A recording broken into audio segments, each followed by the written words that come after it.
Is LeBron James' NBA All-Star Game voting a sign of the times? Relatively low voting numbers for 41-year-old could signal waning popularity. It looked like a misprint at first glance a day before LeBron James' 41st birthday. James, arguably the NBA's greatest player of all time, has annually been at the top of All-Star Game voting, 21 record years to be exact as an All-Star starter.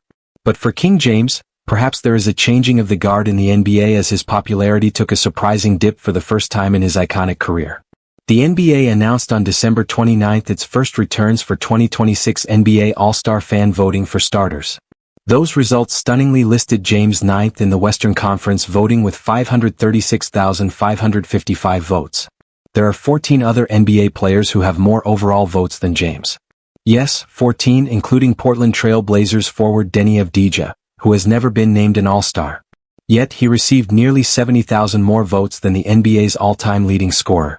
The 2026 NBA All-Star Game in Los Angeles will include at least 24 All-Stars per usual. This year, however, will include a USA vs. World format, including 2 American teams and 1 world team playing in a round-robin tournament. Under this new format, 16 Americans are projected to be selected. So, while James' reign as a starter is expected to end, he will likely be voted to one of the 2 USA teams by Western Conference coaches. James entered the week averaging career lows of 20.5 points, 4.9 rebounds, and 6.7 assists through 14 games. Lakers teammates Luka Doncic and Austin Reeves are each averaging more points per game than James. Even so, such averages for James at 41 are stunning and wishful thinking for most NBA players. The 4-time NBA Most Valuable Player even scored a season-high 36 points against the Los Angeles Clippers on December 20th. So why did James drop so low in the first All-Star balloting? Well, this is a very hard-to-answer question since the demographics, age and location of the fans who voted aren't listed. James was the most viewed NBA player on social media last season. But on December 23rd, he dropped to 4th behind Doncic, San Antonio Spurs center Victor Wembanyama and Golden State Warriors guard Stephen Curry on an NBA list of the 10 most viewed players this season. Perhaps James is lagging behind because he missed training camp and the start of the season with sciatica. What's worth noting is that James' biggest historical rival, Michael Jordan, had a drop from All-Star grace at the end of his career too. At 39, Jordan wasn't voted by fans as an Eastern Conference All-Star starter during his 2002-2003 Swan Song season.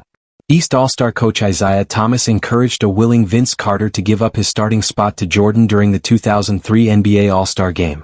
Jordan, then playing for the Washington Wizards, was celebrated during a halftime performance by legendary singer Mariah Carey.